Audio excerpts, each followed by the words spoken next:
fractionalized equity, which was seen as awful. The federal institutions at the time tried to ban that and resist that. That eventually went on to become our stock market, the Dow, the NASDAQ, 401ks, modern financial system, greatest wealth creation for individuals. So it's like our initial reaction from federal regulators and government institutions was to try to ban the company, the limited liability company, fractionalize equity. Who needs it? We already have property right. The same arguments you hear. We tried to ban that. That didn't work, much to our citizens' benefit. This episode is brought to you by Carbon. Carbon is a new DEX on Ethereum that makes concentrated liquidity super easy. With Carbon, LPs can now automate your liquidity strategy with custom on-chain limit and range orders, all from a beautiful UI. Check out Carbon today for unprecedented control over your liquidity. All right, everyone. Welcome back to another episode of Empire. I woke up this morning. My wife looked at me. She said, you're in a really good mood today. I said, yeah, I get to record a history podcast with Josh Rosenthal. So I'm very excited about this. Today, we are going to take a break from a lot of the noise, right? A lot of the surface level conversations around price action and regulatory mechanisms and what typically powers your crypto newsfeed. And I'd like to, with Josh here, this might be a longer episode, take a step back and highlight kind of how we got here. And I'm not talking, since ETH launched in 2015 or Bitcoin launched in 2009. I'm talking several hundred years how we got here. And specifically what I'd like to try to do in this conversation is look at this specific subject of crypto in a historical context, which kind of put it in the light of like, you have this fight between institutional hegemony and decentralized generations and the experience of the participants, both from in times of the Renaissance to the American Revolution to today, right, in 2023. And I think we'll be talking about some kind of crazy historical things here. And I'd invite you to suspend your thoughts of what you think crypto is and what we're doing here, an 18-month bear market. Get that out of your head. And I think if we do our job right, hopefully the conclusion and the takeaway here is that in the long run, optimists win out on a long enough time horizon, and that we are fighting for something much bigger than yourself here. And I don't think that's aspirational thinking, and I think Josh agrees with that. But I think we can kind of back up that claim with some historical precedent. So, Josh, shall we? Yeah, absolutely. Not a lot of people, I don't mean to out you on a pod, but not a lot of people may be aware that you're actually a historian by training. So it's we're going to do a bit of role reversal today. Jason's actually not just an entrepreneur, but like historical background around rebellion and human experiences and revolutionary movements, and like not faint flattery. Like I think you have one of the best perspectives, multidisciplinary vantage points on the space from macro to media to markets collectively. And I'm going to be saying some things outside the historian's hat, and that's partially drawing on some background I usually don't talk about, which was work at the Sorbonne's Institute for Advanced Studies around complex systems. I was an entrepreneur, an EY Entrepreneur of the Year with repeat exits in AI, natural language processing, which is like a subset of LLM sold to a spin out. And so we're going to be kind of switching roles and kicking it back and forth. So it may be a little bit more fluid than people are used to. Hope that's okay to out you on your pod. If you think that I'm a good historian, that I'm glad to hear that my late night Wikipedia rabbit holes have fooled you into thinking that I'm a historian. So, yeah, really, I'm just good at repeating whatever Wikipedia tells me on my rabbit holes. But Josh, maybe if you could, we did this episode maybe a year and a half ago or 2 years, I forget when it exactly was, on the Renaissance and the link between the Renaissance and crypto. So maybe we could frame this conversation by going back to the Renaissance. As just a starting off point, if that sounds good to you, or do you have somewhere else that you want to take this? Yeah, maybe. Yeah, that seems like decades ago, given recent events. Honestly, maybe. Yeah, let's start there, and maybe even before we get into that, we set it up just a little bit. And your audience and macro audiences love The Fourth Turning by Neil Howe, right? Everyone's heard of that book, and it's this idea around every 4 generations you have this kind of tumultuousness and recreation of society, and people go nuts for that. And that's true. That's not wrong. But every 4 generations, it's a smaller scale. Like really, how I see history is with these mega turnings or mega waves instead of just ripples on the surface every 300 or 500 years. And that's largely a function of tech outpacing institutions. And so the model I kind of think about for the Renaissance, as we get into that, is really, as like an ocean, and there's ripples on the surface with kind of, immediate current events. And then there's kind of deeper flows, which are these generational turnings. And there are these really deep currents or jet streams that, create these mega waves. And so it kind of gets us into like what drives history. Is it generations? Is it demography? It's not just one thing, but I see technology as a key driver, and specifically like the social use or the mechanism or interface with a spectrum of different kinds of technology, like between coordination and automation. And usually when you hear historians talk about technology, or people on your Twitter feed, they're saying, hey, tech's neutral. It can be used for good or bad.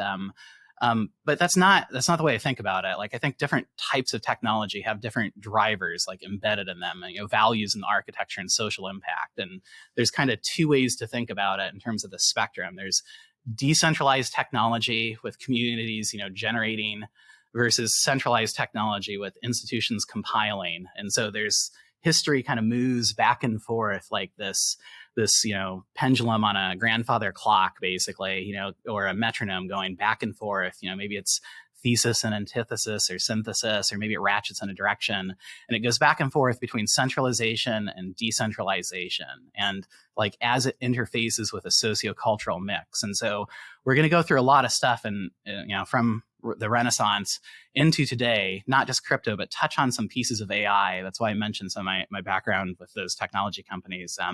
And the reason why I want to like draw attention to that is, crypto is really this way to prevent re-centralization and ensure this, there's widespread decentralized technology. And we're going to look at like visibility into the creation. You're going to have visibility into the sausage making, which makes some people uncomfortable, but it's a unique opportunity versus building in public, against a black box model. And also this long tail of distribution for small businesses and economically viable creation, like not just coins, but different business models. And then we'll also talk about crypto as solving this 0 to 1 mode of centralization. Like, how do you break through that aggregation? And so that's like disclaimer, my model of what drives history. So just in a minute to recap, like the Renaissance, I see it as one of those mega unlocks, or those like big waves, like a tsunami. And the thesis basically goes, and that was my PhD was in, late medieval and Renaissance, transition between those two worlds. And really what I see driving history is, communities using technology, not just any technology, but this decentralized technology.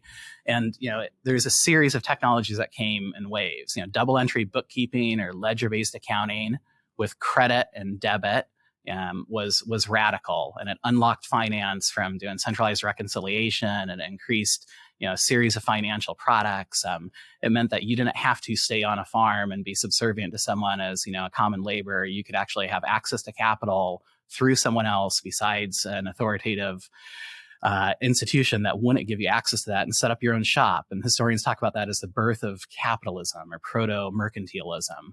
How would you know about that if you were on a farm? Well, simultaneously, there was another decentralized communication protocol. It was called print. And print's a little bit more nebulous, the printing press. It wasn't just text, it was images. There's aspects of the web where you can create things, and you have the birth of mass media. The theoreticians like McLuhan love talking, the modern media people see the birth of modern media as beginning with Luther and Gutenberg. There's aspects of crypto as well where you actually own it, the things you're creating, instead of just there's ownership, and you have control over that ownership as well. And there's a little bit of synthetic, it opened up synthetic worlds. You suspended disbelief in terms of where you were physically. You went somewhere else. You lost track of time and space. You went into, a universe next to you, a meta universe, and you came back with knowledge. And it was this bi-directional doorway. And there's also some aspects where print is not unlike AI, where it's a different type of synthetic nature. And there were mix-ups and mashups, and it took on a life of its own, which was why printers' marks and proof of humanity and authorship and the data trail and breadcrumbs became ever important. So communities used a new financial protocol and a new print protocol, and they basically transformed the world. Their world was fundamentally hierarchical. And I don't just mean church, and I just don't mean nobility. I mean, they had a series of permissions over their entire life, where they could go, what they could say, whether or not they could own certain things, whether they could communicate ideas, and how they identified themselves. Did they identify themselves as belonging to a certain group, or were they belonging to someone else and they didn't have control over that? Which sounds crazy to us today, but in many ways, we're in the same boat. It was only with the advent of this unlock of value, Ledger being crypto today, this unlock of communication being, web, AI, or crypto, and identity, the ability to choose the other. It didn't occur to them until that point, which sounds like madness, but the ability to take your money was impossible until, even if you couldn't read and write, you had a little ledger and you scribbled out things and you could go on your own. The idea never occurred to you because it was like you're a fish swimming in this water, and like the idea of choosing something other was completely unimaginable. And so with these technologies, they literally recreated their world. We call it a renaissance, which means a rebirth of the world as we know it. And largely that was a function of this advent of using these tools for, different community formation, the advent of like meaningful pluralism, and capitalism, not capitalism in the sense of crony capitalism or aggregating as much of the pie as you can, but this idea of generative capitalism, striking out and hanging a shingle, for yourself, and not a zero-sum game, but giving you optionality. You could stay on the farm if you wanted to, but now you could do something else. And that choice was radical. It unlocked awareness. And the key thing I'd like people to take away is that it was only obvious after the fact. People didn't know they were locked up until it was opened. There's modern analogs you can use today. You think you can spend your money, your credit card company may, turn off payment to a crypto conference, or your stock account is, an IOU, or something can get seized, or communication, you can get deplatformed, but it goes deeper than that. There's still mobile devices and broadcast layers, and this idea of identity, being able to choose something other than what's predetermined for you, is just absolutely radical. So it sounds super cool. It sounds like, oh, that'd be great. I wish I were back there. I would have boldly stepped out into history. But the experience of that moment was anything but what you wanted to be in. It was volatile. Their money was worth something, then not worth something. It was indeterminate. Their world as they knew it, all the institutions that controlled, who they were, what they could say, what they could think, what they could share, how they identified themselves generationally over millennia, it was all crumbling. They literally thought their world was ending. And at that moment, the next chapter, the recreation, the Renaissance, wasn't obvious. All they saw was chaos and confusion. It literally thought their world was ending. And so for the participants, like, the next thing wasn't obvious. It wasn't visible because it was beyond themselves. And so the people who chose to participate in these movements were seen as, the revolutionaries and change makers, where they're seen as crazies or zealots. Martin Luther or Erasmus, they're seen as heretics. George Washington, an American revolutionary, was labeled a traitor. Jefferson, an anti-federalist and anarchist. The whiskey rebels we'll get into, Appalachian hillbillies, just like today's current crypto bros and shadowy supercoders. This is kind of what you expect. And like at that time, the institutional reaction is always to tamp it down.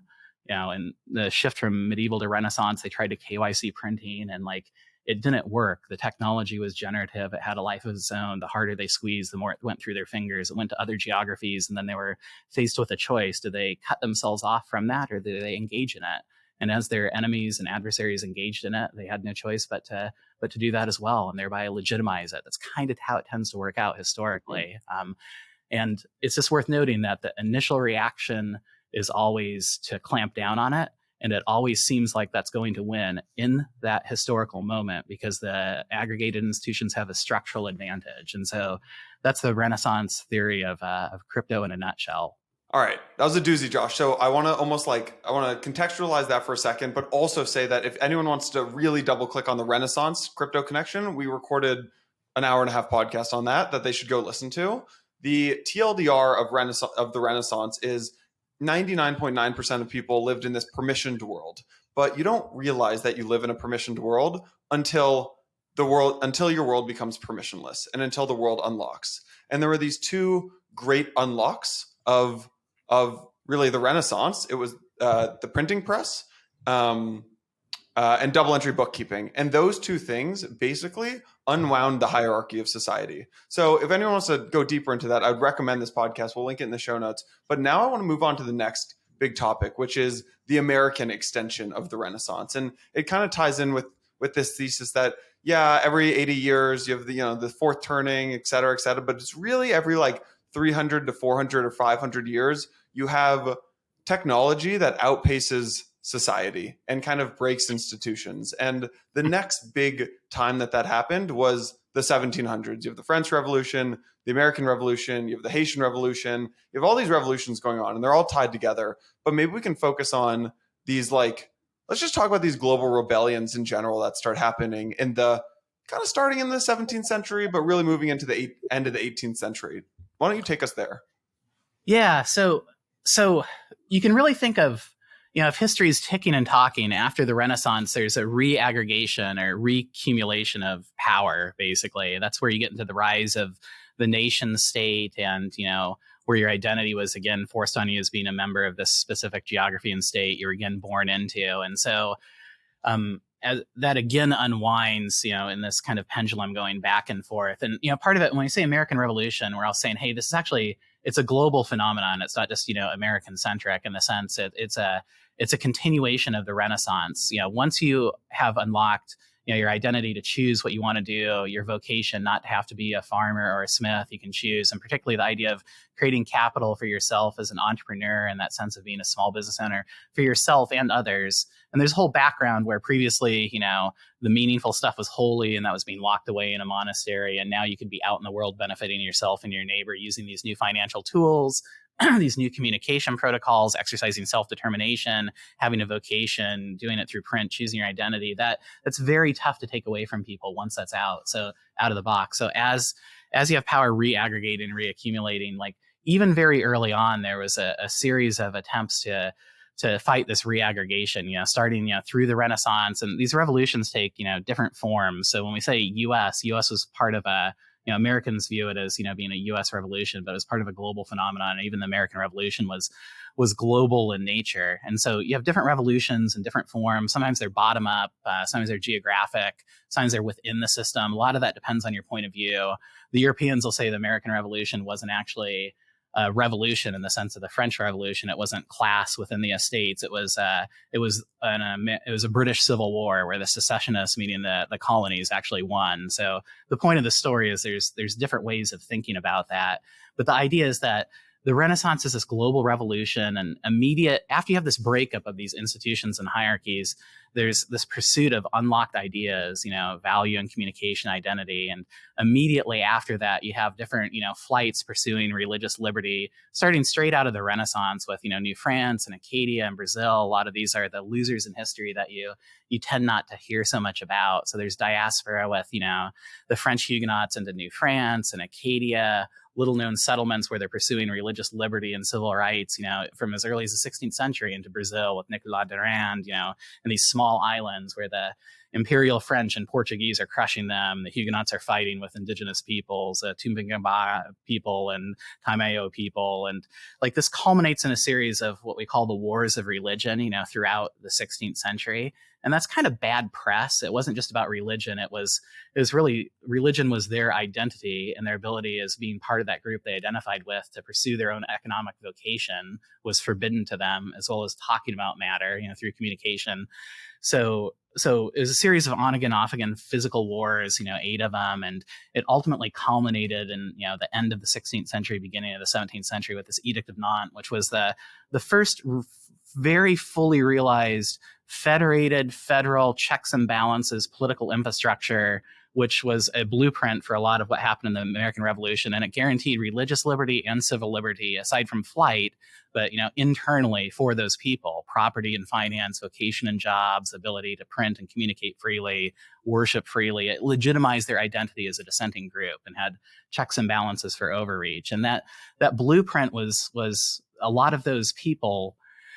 The blueprint was very much taken up into the American Revolution. As we talked about, it wasn't just American, it was global by its nature. And it wasn't just about tea. Again, it was, being in a colony and saying it's not just taxation without representation in terms of political ideology. It was very pragmatic. It was, get your hand out of my pocket. And so, everyone knows the main, ideas behind that, but it was a global experience. France, one of the reasons why the American Revolution succeeded was because we had international support from France and from the Netherlands and from Spain. And so it was one way to look at it as one of the very first, world wars. And largely that was around that was around the pursuit of these Renaissance ideas that you were literally reading when you read the participants. It's, back to Weber and the Protestant, work ethic, spirit of American capitalism. It's a little cliche, but pursuing these ideas that you had the ability to strike out and benefit yourself as well as others were what we considered inalienable rights. That was a geographic revolution. Next up is a French Revolution, which is very much class and, bottom up, but following, the blueprint of the wars of religion and the American Revolution. And that's well known in terms of kind of how people think about that. But there's a series of other, revolutions of oppressed and marginalized peoples. Haitian Revolution is one of the better ones, where everybody's rebelling against the same thing that we saw with the transition from medieval to Renaissance, this imposed limitation of value. What can you own? Are you an object? Are you a person? Communication. Can you share these ideas freely? And how can you identify? Are you something? Are you someone? And if you're someone, do you have rights of being able to express ideas, own things, and identify as part of a group? Is it legitimate or not? And so that's one lens to look at all the Caribbean Haitian rebellions. The point of the story here isn't to get lost in the details, but the core takeaway is that as you have a reaccumulation of power, there's, now that this has been unlocked, the ability to have self-sovereignty over owning things, being able to share ideas, and being able to select what group you have allegiance and demand that that's legitimized. That's very difficult to take away. And when you try to clamp that down again, you naturally have a series of global rebellions. And that we generally kind of divide up American history into, kind of rebellions and revolutions versus, American history proper with this great experiment. But the American Revolution wasn't a one-time thing. It wasn't 1776 and then done. Those revolutions and rebellions took on different forms, and we had a series of them. And American history is largely defined by that great debate and that continuing fight. Just the nature of the rebellion changed. Instead of becoming territorial versus British, it was an ongoing fight, again, over the exact same things. Taxation without representation, Whiskey Rebellion, the fluid nature of the Fed against charter and revoked regulators, the idea of always improving and building in the sandbox. And that kind of takes us into the next chapter of this Renaissance, inalienable rights, being able to choose, controlling your own stuff and your own ideas, and then resisting reaggregation. And then, so what does it look like in terms of the American experiment after that? It didn't go away. The rebellion and revolution was ongoing. It happened within very specific structures. And we can go through a few of those if you'd like. But it's all the same thread. Well, yeah. I mean, I think it's interesting to actually just think about the similarities between the Renaissance and the American Revolution, right? One, just hearing you talk about this, the biggest thing that comes to mind is this emphasis on individualism, right? Both periods saw this really strong emphasis on the value and the agency of the individual, right? Renaissance, you see a shift from a focus on the divine to a focus on human potential and really what could you achieve, right? And then you had the American Revolution, where it emphasized the rights and the liberties of the individuals as foundational to society. So that's the first big thing. Second big thing, break from tradition, obviously, right? Renaissance marks this break from the medieval period, starts to focus on innovation and rediscovers these ancient texts and new ways of thinking. Then the American Revolution, you have marks a break from colonial rule and the monarchy, right? And establishes this new form of government centered around democratic principles. So that's the second big thing. I think the third, and these all end up tying into crypto pretty well, right? The third thing is rejection of authority. Obviously, that goes without being said. American Revolution rejects the crown. Renaissance rejects the authority of the church. I think you have focus on human rights and dignity, and then I think you also have global impact, right? The Renaissance and the Renaissance influenced culture and thought throughout all of Europe. And then the American Revolution, you have, it inspired these movements for independence across the world and really had we've seen it a very long lasting impact on global politics. And I think all of that, if you think about it, the global impact, the rejection of authority, this focus on intellectual and cultural flourishing, break from tradition, the emphasis on the individual, it's the exact same thing that crypto is actually fighting for today. Nah, we could double click and go down any of these in great detail, the shift from medieval into Renaissance. it's divine is off. It's like a quest for the locus of the divine. Like the divine is off outside the city. It's in the monastery. And with the Renaissance, all of a sudden, it doesn't get rid of the holy thing. It says there's holy transcendent meaning in the everyday stuff. All of a sudden, the locus becomes like here and now. What you do, you work to the glory of creator, not just by being a monk, but by being a small businessman or a milkmaid or sweeping. And you do that to help your neighbor. Like your neighbor doesn't need your prayers. They need your like help, basically. They need a job. They need like economic generation. And so that's why you have these ubiquitous fruit bowls. And that idea, that's like straight line thought throughput to the American founders. When they talk about, city on the hill and all of that imagery, you can write it off as rhetoric, but they believe that that's what they were talking about. Like the idea of an experiment where you actually do this de novo from recreate the system. And they did it geographically, which we're doing it, globally today. That global piece, like not to go too far into the details, but the Renaissance, there weren't countries, there were réseaux, there were networks basically, and these decentralized networks of power by patronage and clientage. They were familially oriented, which wasn't just by bloodline, but by people who opted into these réseau, what would you say, like social networks, right? And like, so this is like families like Medici controlling France and Italy and parts of and Habsburg, like, so they're trans-European, they're transnational, and the fight is, triangulation. Enemy of my enemy is my friend. And so that's why you have different nations jockeying around. The same thing with the American Revolution. We think of it as, it's just purely succession between, geographically between, the colonies and the British, but it's not. It fails without munitions and training and soldiers and naval support from France. It fails without similar things from Spain. It fails without, recognition of legitimacy from the Netherlands, which was one of the Renaissance Low Country like hubs. And like all of this around like what constitutes legitimacy. And that gets down to the idea of inalienable rights. Like you aren't born into a thing. And I realize this fails in practice, and you can point, all sorts of issues where this isn't consistent. There's egregious abuse of human rights, trigger warning. We're going to talk about like things that are not good legitimately, but there is a pursuit of what is good. Like you aren't born into a Holy Roman Empire by birth. You aren't born into a regime. You can actually like impact that regime. And part of the impact is like resistance theory, like Vindicii contra tyrannos. It like all of that political theory from Hotman and Debes and Mornay comes out of like those pieces. You have the first civil liberties and religious liberties as marginalized communities coming out of like 16th century. And like the blueprint for that is largely cut and paste with those same communities that failed in the Carolinas and failed in Maine and failed in Florida, that, like they became straight line, through to the founding fathers, like cutting and pasting from that. That's why you have that like transatlantic dialogue, back and forth bidirectionally, even though we didn't support, French Revolution as a nation because of geopolitical context. We ideologically, Franklin's saying this is the best thing I've ever seen, like not the bloodshed, but the idea of, not being born into, not obligation without representation. Another way to frame that is like unfair rights. And like, that's what continues. Like we tend to think, because you teach this, like as a professor, you teach this, there's medieval, you're done. There's Renaissance, you're done. There's Revolution, you're done. And now you're into American history proper. Now you're into current events, right? And it's like, what's really interesting is the transition between each of those periods. That's where you have those 300 and 500 year, like epic shifts, the late medieval to Renaissance. You're born into a situation. It didn't occur to you, you had another choice. And now you could work with, community using different types of decentralized technology to get out of it. And it didn't unwind something. Yes, it crushed medieval like hierarchy and hegemony. It recreated at Renaissance what we would call capitalism and like individual pursuit of, call it life, liberty, and happiness, or you can use value, communication, identity if that's more properly fitting.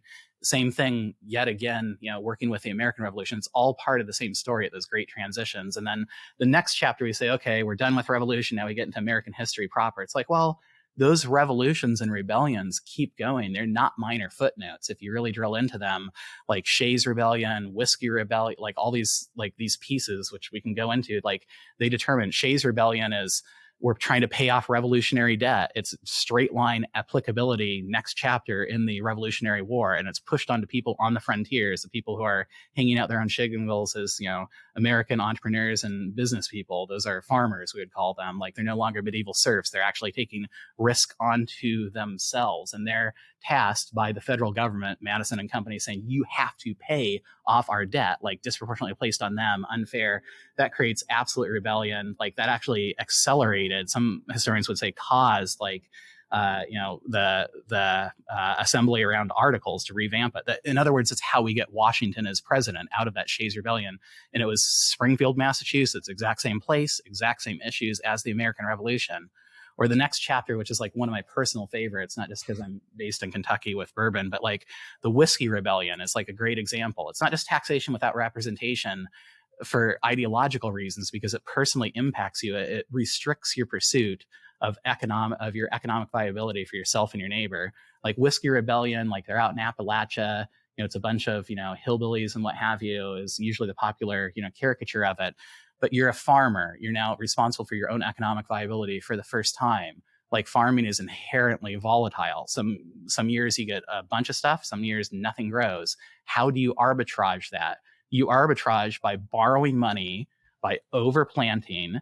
If you have a bad crop, it gives you net positive, and like the market, like having lack of supply, like equals out. If you have too much crop, that's where you go broke. So they distilled it into whiskey, which was stable and viable. It allowed them to economically arbitrage to feed the coast. Without doing that, like that would have cut off supply lines to the coast. And like that took on a life of its own. It was currency and unregistered security. And so the crackdown on that from like Fed and participants was poorly executed in terms of they didn't understand the economic creation that had disproportionate impact, not just for those people primarily, but for everyone secondarily. And that was hence, the revolt basically, and, resistance. The idea here was resistance to the Fed having arbitrarily made decisions without understanding impact. And part of the experiment was, putting checks and balances on that. And that continued, that kicked off. That was largely straight line, through to Federalist Papers with Madison and Hamilton there, and Jefferson is a response to that. Everybody loves Hamilton because everybody's seen the play and they're tap dancing, whatever. But it's like Jefferson is the drunken anarchist. He's portrayed in cartoon characters as working hand in hand with the devil. Sometimes it's not hand in hand. Sometimes it's like sexual. I won't get into that. But the point is these cartoons, and like Jefferson's working with Satan as an satanic anarchist, pulling down the United States on behalf of the British, basically, right? This is like what dominated 1790s. And like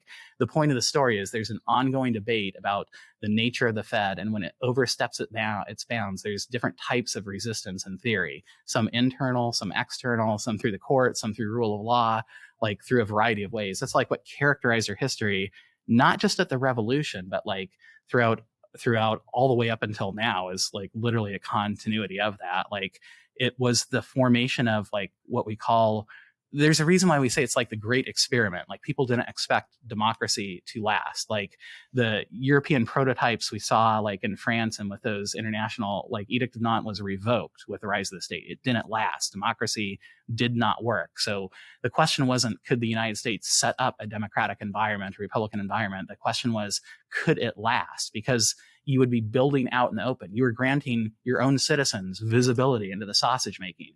You're granting the global stage visibility into your machinations, warts and all. And like the idea is that you're going to get mocked. It's going to be awful. Aggregated institutions are going to have asymmetric advantage at the beginning.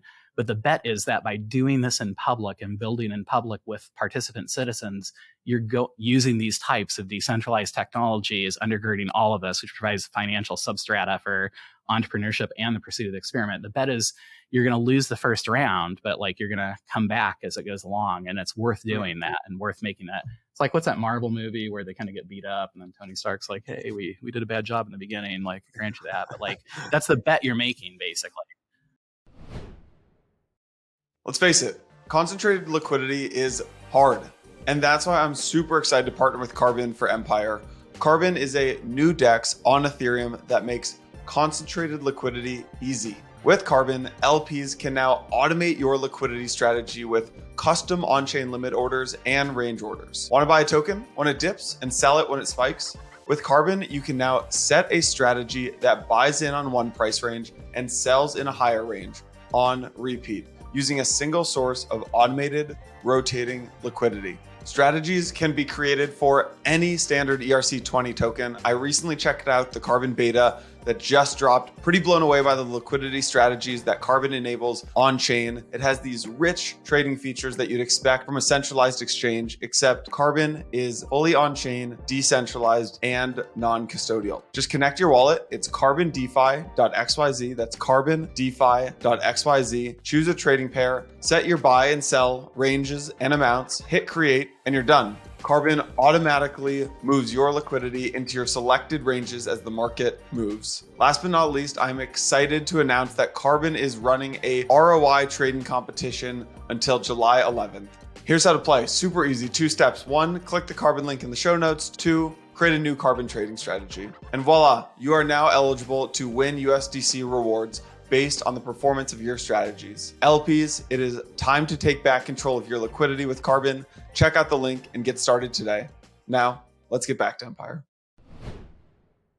Maybe you could contextualize the SEC clampdown right now, because when I don't know, just like hearing what you said, like hearing you describe the Renaissance and then hearing you describe the Revolutionary War, like, and the American Revolution, like it went well, but there was obviously pushback, right? And like when you look at the Renaissance, you have like the Holy Roman Empire tries cracking down, but technology was and honestly the memes, right, were just better, faster, cheaper, and it was bottoms up, right? You allowed the Renaissance gave communities the ability to co-create and and it was a generative movement, right? But you still had people like you had these people like the Holy Roman Empire very much tried to crack down, and then like even in the American Revolution, right? Like you had the British pushback, but then you had even internally like Hamilton versus Jefferson, and like it was not smooth. I will say you had the Federalists shit posting basically, creating their memes and stuff like that. The Tea Party, obviously, anger against values, like government was basically preventing them from pursuing the creation of value. Feels very similar to the SEC, but would love for you to maybe walk us through like how you contextualize the SEC's pushback today in light of in a historical context. Yeah, no, there's you can see that as like you can look at it a couple different ways. Like one way to think about it is like just part of this experiment, like the idea of like federal republicanism is to prevent like it's like Locke's Leviathan, right? You're Hobbes and company. You're always going to have, once you cede power, it's going to grow and grow and aggregate until you unwind it. And then the question is, how do you unwind it? And they believed in, the individual citizenry working together, I would say through social coordination means, blah, blah, blah. It's like to do that. Like, so that continues. It doesn't go away. It's constant. It's the thread.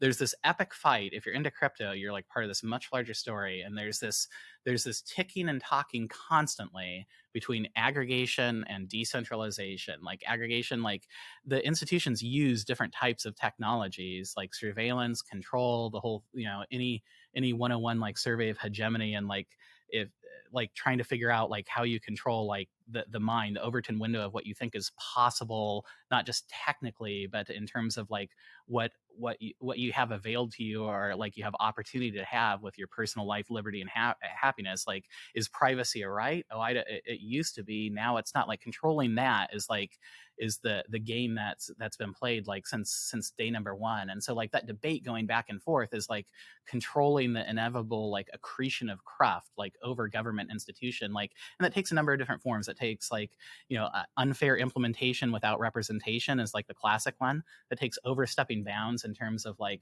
what the institution is actually set up for in its charter. That would be someone like a commissioner saying like, I don't think we need this technology, we already have something else. Well, that's like clearly outside like the domain of the charter. That's an individual acting as like a rogue agent in that sense, like against the charter. There's different ways of like thinking about this, and this was like the battle was like constant and consistent like throughout like Federalist, anti-Federalist, but like over like since the 70s, like would be one of these ripples on the surface. There's like a marked, and the Bitcoin guys talk about this like not wrongly, like there's a marked like demographic like reaggregation that almost like requires like a synthetic economic strata like that requires like a empowerment of institutionalization. Like, oh, that sounds like esoteric, abstract, like I think the best way to walk through like what the SEC is doing today is to think about what the SEC has done previously, even within our own history. So if you think about like these 300 and 500 year like epic waves, and you view like these generational turnings and other things as ripples on the surface, like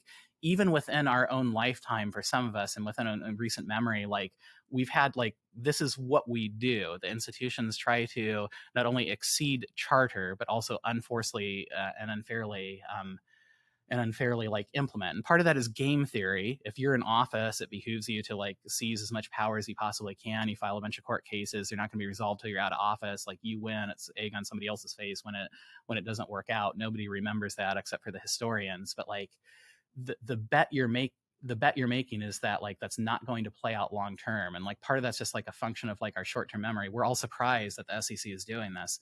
This was, if history rhymes at all, this was always going to happen. You don't have to be a medievalist or early modern European historian or kind of LatAm like rebellionist. Like within our own lifetimes, like the same thing is happening. There's a reaggregation of institutional powers, like outpaced by tech. Like for the past 40 years, like we've seen the SEC and other institutions at every level not only jockey with one another, but like take turns lining up to do this. Every time technology outpaces institutions, like there's a cracking basically, right? And like you can talk about it in terms of fractional equity or Apple stock protection, tech crackdown, post office running, taxing email, net neutrality, code is free speech, online payment. Like I think it's worth like focusing on a couple of those examples, because if you're listening to this, you're like, I don't know what this guy's talking about. Medieval history, boring, rebellion. That was bad. I don't know. Is that what we want to be doing? Like, let's just even think back, like throughout our lifetime as like part of this ongoing experiment where we do the default wrong thing and then eventually we correct it. So it pays to like bet on like fixing it in the end. Like it's a little bit different in the sense of it's ongoing. It's more subtle, rebellions. They're working within the system sometimes, but it's super important to get an idea behind that. Even into the 19th century, like the idea of the company or fractionalized equity was heresy. It was crazy. It was indemnification. Saying I want to set up a limited liability company with indemnification rights was the worst moral thing you could. Front page of every major paper saying this is awful. Like why? Because then you're going to be able to do things and be indemnified. So that will be the end of economics. They thought that would undo the Renaissance, spirit of capitalism. And that's why at the time, again, like in the medieval context, you were locked out of opportunities. You as an individual citizen, you can now be a farmer and run your own farm, but you're not gonna like work with some like entity that has asymmetric upside, because nobody's going to let you in. They aren't going to let you in because like you only let your friends and family and like a very small minority of people in there because of the indemnification like requirements. And so by saying I want a limited liability company and corresponding fractional equity, like that was seen as a social evil. And what actually happened with the birth of the company was that was so a huge FUD process and indemnification, and they tried to ban it, decentralized finance essentially. Like the point is that fractionalized equity, which was seen as awful, the federal institutions at the time tried to ban that and resist that. That eventually went on to become our stock market, the Dow, the NASDAQ, 401ks, modern financial system, greatest wealth creation for individuals. So it's like our initial reaction from federal regulators and government institutions was to try to ban the company, the limited liability company, fractionalize equity. Who needs it? We already have property right. The same arguments you hear. We tried to ban that. That didn't work, much to our citizens' benefit.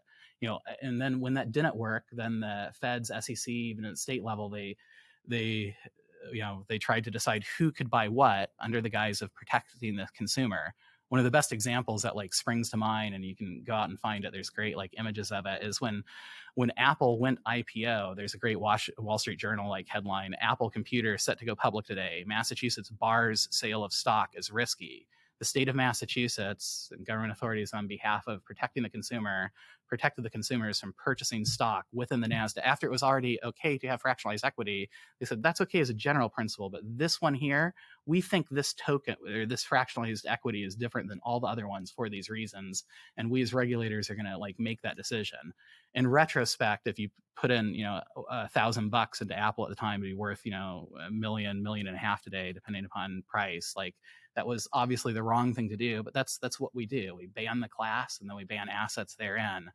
Like, or like continuing on even like through the 90s, like the the UK rise of like global financial system is largely a function of like US being unwilling to deregulate in the way that they did. This is derivatives, rise of the euro dollar market. This is trillions of dollars, which we opted not to participate in. And like, didn't work out well. It's global triangulation is the lesson.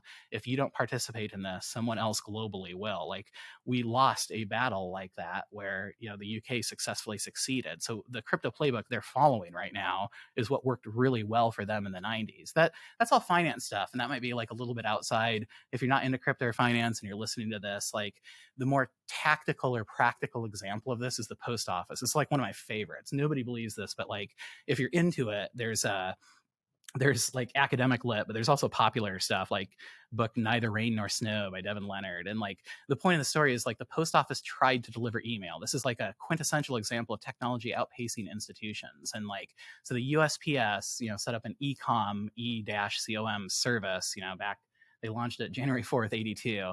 And the idea was that they're going to give every American an email address ending in .us, and they were going to control that. And they're very explicit about it. You know, their leadership said, hey, it would be a great opportunity for the Postal Service if we could, quote, if we can control millions of physical mailboxes in the United States effectively, we can certainly control email addresses. This was the plan. Like when that didn't work because it just failed to do so because of the technological nature, because that was decentralized by nature, to your point, like obviously we tried to tax it. That's like written off as myth, but you can certainly find those records. Like even in 2004, like Senators Republican Lamar Alexander and Democrat Tom Carpenter like introduced legislation that would temporarily extend expired internet tax moratorium ban. They tried to tax it directly, and then they tried to tax it through ISPs, like up to 25-30% of like your ISP bill, like very similar to like Apple's. Like this is kind of what we do. Like it might not just be Fed or regulators. You can think of net neutrality, like this eternal vigilance. That's currently active court cases going on now. Like, but I think that it's best seen in code as free speech. That's like really important. People just talk about it a little bit as if it's a civil right, privacy, or free speech, and it is. But there's also like economic. It's worth viewing through the lens of what we tried to shut down economically as well. So then encryption was classified as a munition, right? And so like despite creating the internet, we tried to ban a major use of it. And like in other words, we tried to ban the tech that became the basis for privacy for your iPhone, for credit card payment, for online payments. We tried to ban what would become e-commerce, like $5.2 trillion in the US alone each year. Like in that case, you know, regulators did their thing. It was resolved favorably for the citizenry in the courts, forcing the government's hand and then, you know, government interest because of the unique generative power. They couldn't ban it. Like if the US was going to ban online payment and encryption, other companies were doing it. That's one reason why that was walked back. But because the economic creation was generative, it created more than they otherwise thought was possible. Like it's like, you know, if you're talking about taxi market, like why is Uber worth this much money? Like it can only be a fraction of the existing market. No, like once you unlock it, it's generative. It ends up being like magnitudes of order larger TAM to be able to do that. So the regulation was walked back through Congress largely because other countries were effectively using it. And so we didn't want to lose out on that. Like it's already out of the box, international triangulation, but also because of the generative aspect of that. So like our model isn't perfect. It always falters initially. This is what we do. It's expected. The bet is that we get it right. Like just as a thought experiment, like imagine a world where our initial resistance from the SEC at every one of these cases or other government doesn't have to be the SEC. It can be the USPS. That's kind of a funny example. Like imagine in a world where that won our initial resistance, we'd have no stock market, government literally delivering message through tape, no online payment, no online electronic privacy. Or imagine it was a quote unquote compromise with the government banning asymmetric stocks, letting you pick the losers for your portfolio, taxing email, or selecting privacy, you know, bit by bit, not as a right, but determining what code is acceptable. Like we got it right, but it's a fight. Like what the SEC is doing right now is it's very similar to Holy Roman Empire. It's very similar to like British imperialism. It's very similar to, you know, Federalist vision. It's very similar to just what we do over these past 80 years. This is just kind of how we do it. That's probably the best way to think about it. I feel is like that a lot of helpful, it, or is that what you're going for? it is. I feel like a lot of this just stems from like fear over chaos, basically. Like if you think about the Renaissance, right? Like the they were right to think that governance from the bottom would be chaos Yes. and that self-governance would be chaos, because oftentimes it was, and there were rebellions and it was very chaotic, but at the end of the day it was this massive transformation of society that was a net benefit. And I feel like if you look at just the like what the SEC is concerned about, like their tagline is protecting consumers, but I do feel it's a combination of fear of chaos and just something that they can't control, and then an inability to understand the magnitude and the size that this can get. Right, like when the printing press came out, like there was no there, I'm trying to remember the exact story, but there was like something about, will we have, there's like 10,000 books or something, and it was like, could you imagine the world with 100,000 books? Now that now there's like billions of books out there, right? Like it's very tough to comprehend the size that this stuff can get, and just how big this can be. And I'm sure the Pilgrims weren't imagining a country of 300 million plus people, right? Like it's almost scary to have those thoughts. And so I'm curious, like, yeah. Yeah. Yeah, you can look at it like part of it's just ongoing American history fight, institutions overseas power. That's like by their nature what they tend to do. That was like baked into our articles of federation, right? That was our political philosophy to prevent that. Just like the Reformation, we know bad stuff's going to accrete over time. We have to always be vigilant, always reforming, always be like, don't leave the fence alone. The fence is going to rot. You always have to be repainting it. You always have to be adjusting that. Like we know that. Part of that is like there's a particular type of accretion where there's like gamesmanship on this. Like that's kind of what I was alluding to, and like jockeying between different agencies, and like as any individual basically saying you have a set time, so grab as much as you can, especially if the fallout's measured in years and you may or may not be there. Like why would you not do that? You have like a perverse incentive to do that. Like you can't even get mad personally. That's just like it's the nature of like historic appreciation. Like part of it is like as institutions, like this gets into some of the fourth turning or some of the demographic stuff with like technology outpacing institutions, whether it's like Howe or Zan or whoever you want to pick. Like part of it is like the failure to imagine like infinite compounding like benefit for citizenry. Like you're betting on the bizarre, the chaos, rather than the beautifully architected cathedral. But that's like the nature of how we're doing this. It's not just like an American experiment. You can write it off and say, oh, we don't care about it. Like the crypto will be fine. And that's true. It will be. Like the market will 2x or 5x, depending upon who you believe Americans are involved. And like, we will get there. It's a question of, are you going to do it now? Or are you going to do it, 10 years later? And like that early advantage opportunity is where all the asymmetric alpha is. So like, it's worth like fighting for. But part of it is not just protecting, like that's why that Apple example is really good. But like there's another charge in the charter. So they're not just overstating like charter, like in terms of like being able to pick what is and what isn't, like being able to give an opinion on like, we don't need something. Now the market decides like what we need. Like you don't get to say like, we don't need a certain type of technology or have a business case for that. That's like not within your role. That's like the point of like federated description of like charter. Like the other side of that also is like empowering consumers and national competitiveness. That's the other side of the coin, which like that part of the conversation is like markedly absent from any of this, right? Except for like occasional Congress people like pointing that out. Like part of the SEC's charge is to ensure American competitiveness. In this case, it's not just America first. It happens to benefit the entire crypto markets. If you're listening to this internationally, like you should be pro this as well. It's like, so that part is like generative. They can't like imagine that's always the way it is. Like the ripples on the surface are better, faster, cheaper. The deeper waves like unlock the previously unimaginable, which couldn't happen until the second unfold. You can, if you're not in a, just think of like Uber on your phone. You can't have that without your phone. Or you can think of like, yeah, books basically. How are you going to have more than 100,000? Or you can think of, computers. Like I could never, famous quotes of different people saying, how could I ever have a computer with more than 120 megabytes on it? Like, what would I ever use that for? Right? Like you as an individual, much less as a regulator, aren't charged to like make that determination. Like you're having faith in the market, which is like, pursuit of like individuals for their benefit and others. And so like, this is like, it's like very, very much on par. Like the only difference now is that like we're playing for like much higher stakes. Like there's kind of ticking and talkings and little ripples, and like now we're entering one of these 300 to 500 year waves, and that's not hyperbole. That's like, if you believe that Renaissance thesis, you can also see the fourth turning stuff line up. You can see the Zion demographic deep and all school people line, like all these models are lining up right now. And like part of that is part of that yet again is like entering into, call it exponential age or a new renaissance, or like this type of like qualitatively different types of technology. That's why we started off the conversation with like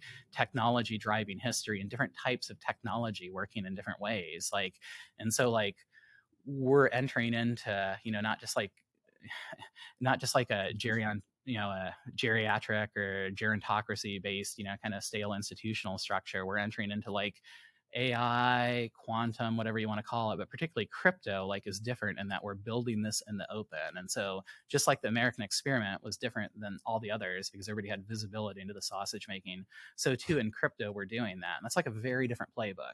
And that's why I mentioned some of my past experience building, successfully exiting AI companies like MIT spinouts. Like, what you do is you bake up your model, you don't tell anybody about it, you get all of your regulations set, you do your lobbying, then you release it, and it's fait accompli, and like you're done basically. Like, crypto is not like that. You're building in the open. Everyone can see your economic model. You as a startup have a price, which is like horrifying. The community can impact that. Like, your code may be forked. It's like the crypto is the technological version of that great experiment of building in the open. And so like the fight isn't just for like America's place, dollars, jobs, competitiveness, participation in the next internet, which is all true. It's also for like global crypto, like as a function of 2 to 3 to 5 times market size. And like speed of adoption isn't just for yay for anybody here in the States. Speed of adoption benefits everyone. The crypto model is generative by nature. It's not zero sum. So that means like if you're international, you want more users and you want more capital. Like, you benefiting yourself benefits others. So instead of taking the pie, you want to see this succeed. And like, it's very different. That black box model is like, it unnerves people. And the truth is, because like, you're a medieval farmer, you haven't seen the sausage making behind the scenes. You haven't had visibility into like how this is done. And like the American experiment was a bet that this process like will lose in the early innings, like, and then we'll overcome structural advantage of aggregation through this, institutionalized tech. And like, that's the same thing you're seeing with like the SEC, like right now. It's a participation, a return to the great experiment, and it renders like everyone who was American Revolutionary was an entrepreneur in the sense that they were betting on themselves or the community as like a breakout function from something else. And so there's like this culture of like tinkering and like no longer being subservient to the farmer sounds great until you're looking at a crop loss and getting wiped out and going back into indentured servitude, like hence like arbitraging into whiskey. And so like with crypto, you're in the same spot now. You're an entrepreneur, not in the sense of like, Y Combinator, I'm raising a big fund, but like you are now having opportunity and awareness of like being able to place your capital and your time and attention and data, which is worth like 6, 7, 8 figures over your lifetime. It's what powered Fang. Like, and so like now you have opportunity to do that with like applicability into equity around that. So like what you're playing for isn't just like a coin. It isn't just digital gold. It's like, on one sense, it's like, your ability, life, liberty, pursuit of happiness, like ability to like own your assets, communicate freely, and like choose your group and your affinity as like identity. Like, but you're also playing for like, again, this like recreation of the world. So it's particularly galling when you have these same sorts of like, archaic like fracturing as tech outpaces institutions that you've seen for past 80 years, for past couple 100 years, like now at the point of another renaissance. And like that gets lost in a lot of the conversation. What are we playing for? Like, are we playing for a coin? Are we playing for like a pixelated cat? Like, no, we're actually playing for like something like, we're playing for a new renaissance. And that's worth taking a minute just to drill into. Like, if history rhymes, what are the big buckets that like a historian or like a cultural anthropologist might like use to evaluate like crypto, if history rhymes at all? And like we can get into that a little bit if you'd like. I think let's go there. And I think like you're talking about demographics and Zion and fourth turning and all that kind of stuff. Like, I think the one indicator that to look at that is more important than anything else is trust in institutions. And if you look at, I've got 2 polls pulled up here. You have the Gallup poll, average confidence in major U.S. institutions from 79 to 2023. Exactly. It used to be at 50%. Now it's at 27%. I'm looking at a Pew Research study, 1958. Public trust in government was at 73. So that means 73% of people said that they trusted the government to do what is right just about always or most of the time. It was 73% in 1958. Today it is at 18%. And, so we've gone from 73% to 18%. And that is a number that doesn't go back up, right? That is a chart. I'm looking at this chart. That is a down only chart. And it's nearly impossible for a government to do something to pull that back up, right? It's very tough to turn that around. And the only thing that basically happens, the only thing that really turns that around is letting this grassroots organization recreate society and recreate who the new institutions end up becoming, right? So I'm curious. Let's go to like self sovereignty. If history rhymes, like there are these big buckets of society that will get completely flipped on their head and then rebuilt, and then in hundreds of years they become the new institutions. But like there are these buckets, right? Like finance, culture, your identity, your education, your work. Like maybe walk me through how you think about all of this, and maybe Yeah, you yeah. do have like a more structured view of this, like these buckets. No, that's super good. No, you're it's like a good news, bad news situation. Like the the big picture, like grand durée, big sweep historians like have models for this, like like 13 stages of civilization and decline, right? And they would put like United States in like the 11th or 12th, depending on like these don't go backwards typically, right? There's an arc, there's an overarching sweep of stuff going down, and like those poles are like one of the indicators that like assign that like that taxonomy, and like it tends not to go down.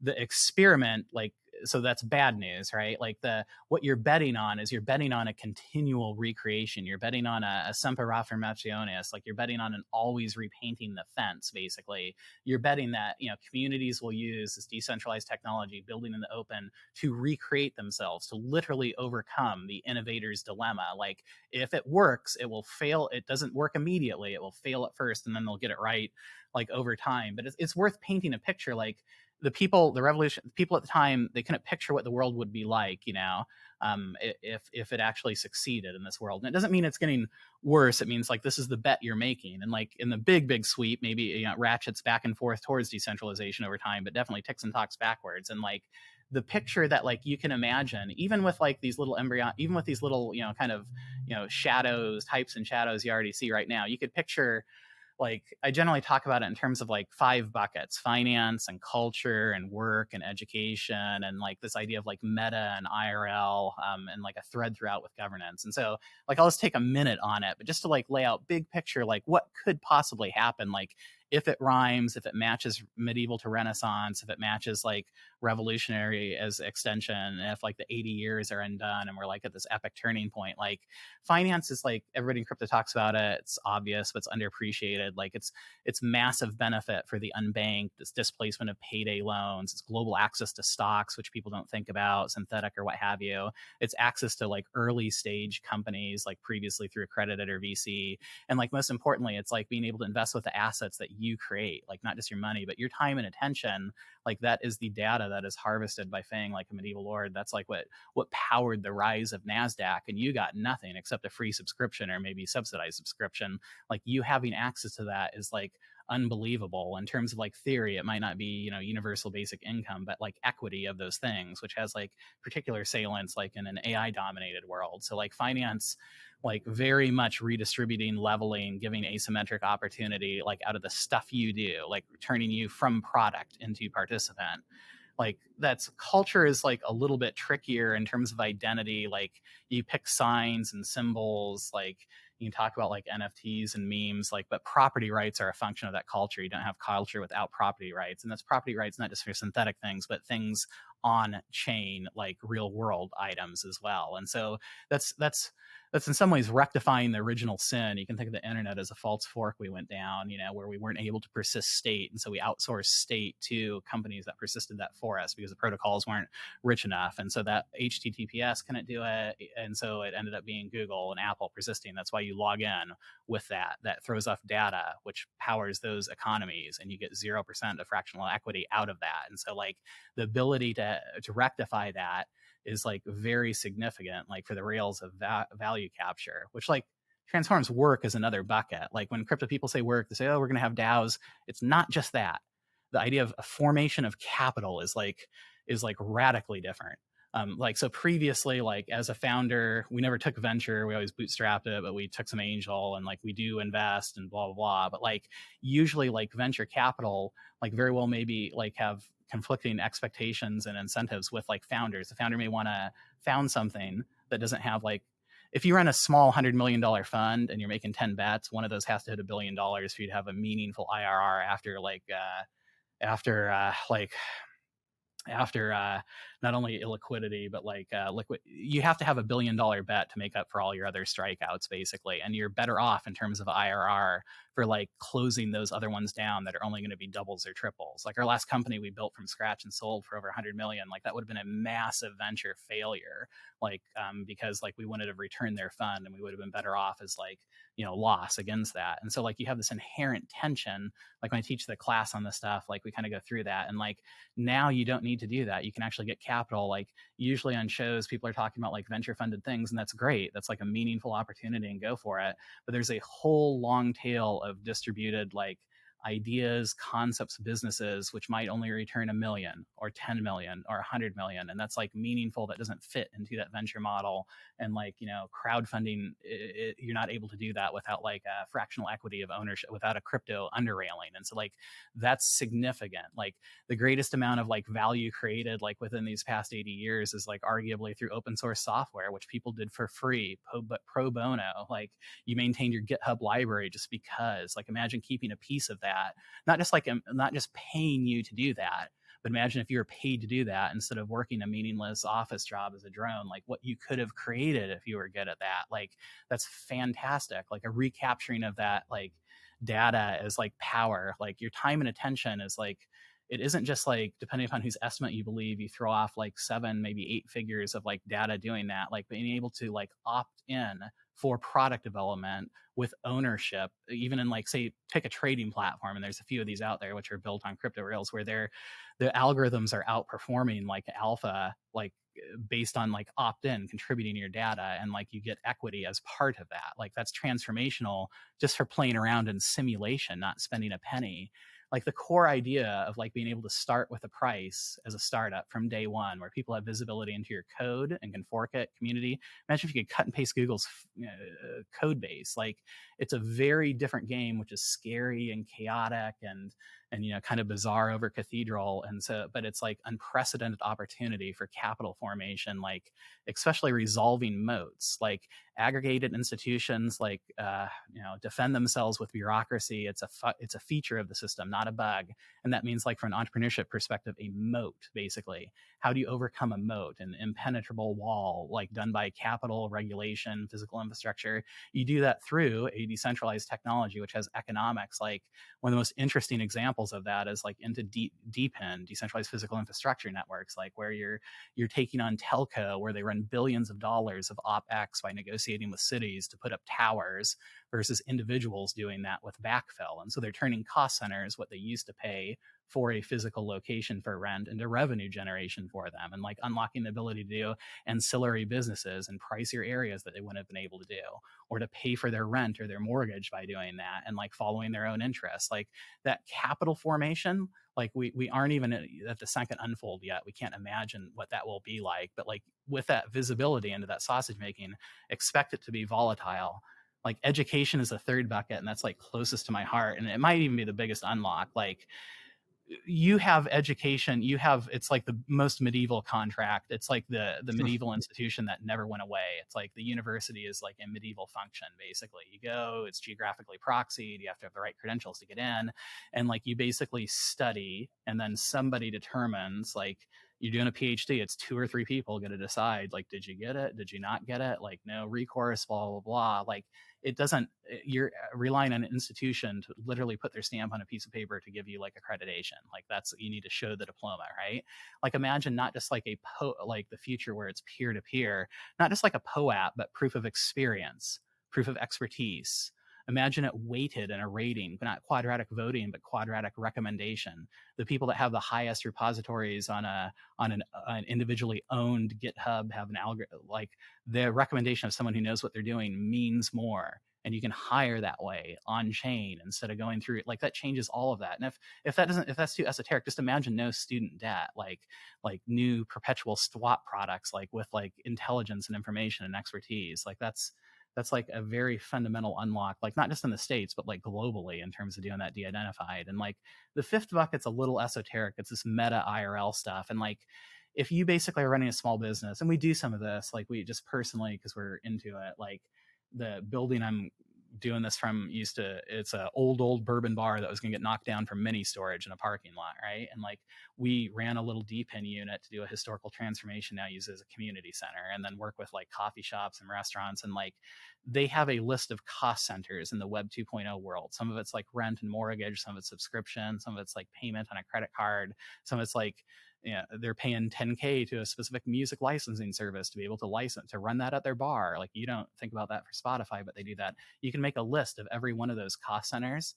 There is a crypto version of that, which is not only free, but which gives you access to payment, which you can sweep aside. So your rent, you can be paying out of DPIN proceeds. And it benefits the long tail. It's not as beneficial in Manhattan if everybody's there, but if you're out in like rural or esoteric Kentucky, it is more beneficial to you economically. And so you'll hear like more of the market get pissy about that, but like that definitely benefits like redistribution, like for people who want to go off into the frontier. And like that basically means, instead of paying 5% to Amex, they're making 5% on auto staking on, perpetual swaps out of a payment system. That's a 10% swing for a small business, like with DPIN paying their rent, with music instead of licensing free with participation, with there's 20 other examples, or they're freeing up GPUs to use for like, AI training like that. If you do that, it's a little bit of work, but it pays for the barista. It gets you through a pandemic. It pays for an extra cook on the line. More broadly speaking, that allows you to set up something which wouldn't be economically viable. Crypto is like a business model with like a bolt-on like economic engine for you. You're into some weird esoteric subject, like you can go ahead and do that, like by swapping out your cost centers for like revenue generation. Like it's not glamorous and sexy, but it's really powerful. And like throughout all of this is like governance, which again is like totally exposed. So like, this is a sandbox for speed running representation, doing it through simulation. Like that's in terms of like, oh, Magna Carta, and you have people forget about that, and then you do the American Revolution. It's like, what if, and maybe it's not just purely political, maybe it's like economic representation. Maybe if you're locking up your stock and you're not going to sell it as an activist, you can actually like have greater voting rights for it. So you're tamping down perverse or unintended consequences. Or even within representative government, you're doing public, like you can experiment and let 1,000 flowers bloom and figure out which ones. That's the only way you can get out of institutional gridlock, to be able to say, hey, here's something that works in a synthetic world. And like if you do that, that opens up, the way you bring that into like IRL is by creating more value than you take. And so that's like doing public good, and not just kind of green pill stuff, but like public good funding from private entities. Like actually, we do some stuff where you're like planting trees and you're subsidizing it, you can like use the mechanisms which are decrepit and not working and realign the perverse incentives through this type of social coordination. Like all of that is like, is we haven't yet wrapped our minds around what that will look like over time. So just saying like we're not into it and we don't see a viable use for it, it's just like not significant. So those would be the 5 buckets, like if they work out, like how you might like think about that basically. So this world sounds great, Josh. Like the world that you lay out sounds great for you and me, right? And I think it's this very idealistic world. But one question I'd have for you is, how much does society have to unwind for this to be possible, right? Like the breakdown of societies and governments and institutions usually follows a pattern, right? Whether it's the Renaissance or the Revolution or whatever it may be, you have people who at first are just kind of annoyed with their government or their big institution. Then they rebel, and then they are no longer at the whim of the institution, and they kind of just usually they become self-sovereign and just kind of go somewhere else, right? This could be people moving away from the Holy Roman Empire. This could be literally the Pilgrims getting on a boat and leaving Britain, right? How bad though does society have to? Not maybe bad is the wrong word, but like how much does society have to unwind for all of this to be possible? Yeah.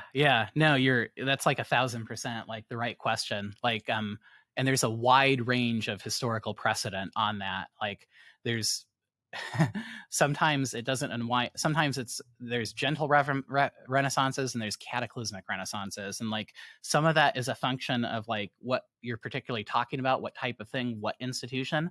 Some of it is a function of geography, like previously where things unlock and there's international triangulation, and so in some geographies it gets very bad. In some geographies it's a relatively seamless transition. The thing I think that's different about this time is like you have it's one of those. The technology itself is going to be a forcing function. There's not a matter of like if, it's just like literally when you're looking at decentralized computing, not just a computer, not just mobile, but like the strata for that. When you're looking at like decentralized like economic generation, like through entrepreneurship, that's stuff we haven't seen before. That in the context of also these things tend to come in twos and threes, like that in the context of AI as well. Like I think that there's going to be institutional cataclysm coming, like regardless of whether we want to see it or not. The question is like how well we're going to manage it, and that varies like widely each time, and like by geography. And that honestly is like the fight we're in right now. Like part of that is like, in some sense, like I personally am a fan of like how the SEC and institutions are playing this. This is beautiful. Like overplaying your hand and just making it so egregious is the best possible thing that could happen. There's going to be like institutional pushback and squeeze each time. It gets into really dangerous territory when you don't recognize that. Like if you're an institutional regime, the way you manage this decentralization is you can threaten physical force, like that's fine. If you use physical force in wars, religion, 70 Years War, blah, blah, like you get an F. You've failed to manage it. If you have to threaten it, you get a C. Like you threatened it, but it's fine. If it doesn't even occur to them that what you're doing is wrong, if there's no pushback or no resistance theory, then you get an A. You're like a hegemonic like poster boy. Antonio Gramsci would be like proud of you, right? Like that isn't the case. Like this is so egregious. It's like it's perfect. It's a forcing function for us. And so like some of this won't even matter. There's going to be massive like institutional overhaul, partially just because of demographics. There's no way to like get outside of that. Like that with like AI and crypto as like either in one way like reinforcing each other, and another way like as counterbalances to one another. It's unknown how bad it's going to get. But like the nature of how bad it's going to get, the thing I do know is like that's part of the recreation, the chaotic like reconstruction process. So it may be super bad, and it may be relatively smooth. Like I think it's going to be fairly bad in terms of institutional, like it's not going to be collapse and decay. There's always like cigar butting or cigarette butting like going on, basically. Like the legacy institutions, it's like you can survive off an endowment for a long time if you're careful, and like how you do that, right? Like those won't go away, basically. And like part of that'll be generational shifting. But it's going to be like very chaotic and very volatile in terms of not just institutional authority and some of the polls he cited, but also like their functions. There aren't enough like once that our lifetime is going to be managing volatility of price, volatility of business, volatility of communication, and volatility of like how we identify. And I don't mean in like a culture type thing. I mean in like specifically like what groups like we use to instantiate identity and retract it, and kind of a one to many type thing. Like that's stuff we haven't wrestled with previously. So it's going to be highly volatile, and our job is going to be managing that. And like the way I think we manage that, Right. particularly some of the AI stuff, is like with crypto is a counterbalance to it. Like lots of people talk about like crypto and symbiosis with it, or proof of humanity, or training on LLM, or decentralized compute power, or maybe universal basic equity stuff. Like that's true. Like our sources of authority, you think the authority polls go down now, like it's black box. You don't know what pops up. You pop something in Chat GPT and it gives you a resume and says something with cited sources that aren't true when you actually fact check them. So being able to preserve perspicuity like on chain is going to be incredibly important. Like it's going to be a different types of collapse and a different type of recreation, I think is the way to think about it. Yeah. I tend to agree with that. I mean, think about the Renaissance, right? The Renaissance sounds all great and fun, but then after it for 150 years, there was like mass chaos in these wars, right? You had the Italian wars and the what else? You had the wars of religion, right? You had the French wars of religion. You had the Anglo-Spanish War, right? Like you had like hundred. You had the English Civil War, right? You had the Ottoman wars in Europe, and like it was just mass chaos, a bunch of wars for 150 years. But at the end of the day, like the political and religious and social upheaval that kind of categorized Europe during this transformation from the Renaissance to the early modern period, it's very tough to argue that like life is not better because of that, you know? Yeah, it's like the theorists will talk about like it's split ontology from epistemology.